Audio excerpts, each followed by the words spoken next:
ये कहानी उदयनगर में रहने वाले एक किसान आकाश की है।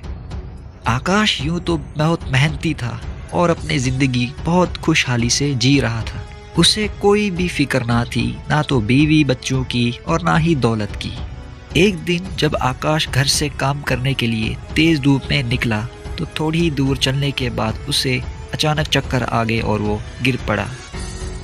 और थोड़ी देर में जब आकाश को होश आया तो उसने अपने आप को चारपाई पे पाया और वो फिर फौरन उठा और कहने लगा, अरे आज का दिन तो टूट गया, खेतों में काम करना था। ओह, चलो कोई नहीं। आकाश को काम करना बहुत पसंद था और उसे आज काम ना करने की वजह से उसे काम की याद आने लगी। लेकिन मन ही मन में आकाश ये सोचने लगा कि आखिर उसे चक्कर आया तो कैसे।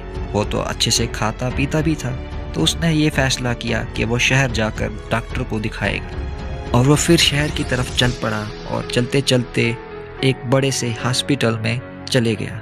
और उसकी किस्मत अच्छी थी जो उसे डॉक्टर मिला। डॉक्टर ने उसे चेकअप करने के लिए बुलाया और डॉक्टर ने कहा, तुम्हें तो कोई भी प्रॉब्लम नहीं है, फिर तुमने क्यों चेकअप कराया? ना तो तुम्हें कोई बीमारी है और ना ही तुम्हें कोई कमजोरी है, फिर भी चेकअप करने आ गए।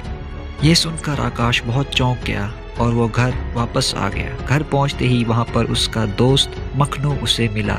अरे भाई मखनू, शहर गया था डॉक्टर को दिखाने। डॉक्टर ने कहा तुम्हें तो कोई भी बीमारी नहीं, फिर भी तुम चेकअप कराने आ गए। अरे भाई, बीमारी नहीं होती तो मुझे चक्कर क्यों आते और मैं गिर क्यों पड़ता?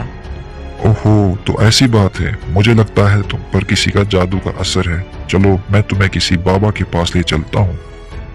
और फिर दोनों दोस्त ये फैसला करते हैं कि वो उस बाबा के पास जाएंगे और दोनों दोस्त बाबा के पास चले जाते हैं। बाबा, ये मेरा दोस्त आकाश है। मुझे लगता है कि इस पर किसी का जादू का असर है। क्या बाबा आप इसे देखोगे?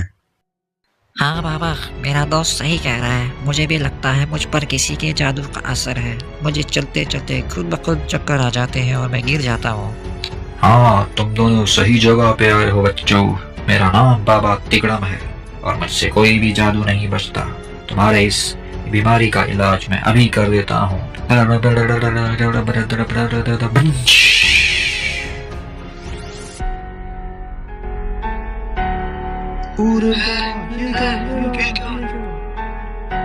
बाकी की कहानी हम अगले एपिसोड में दिखाएंगे। Wait for part 2।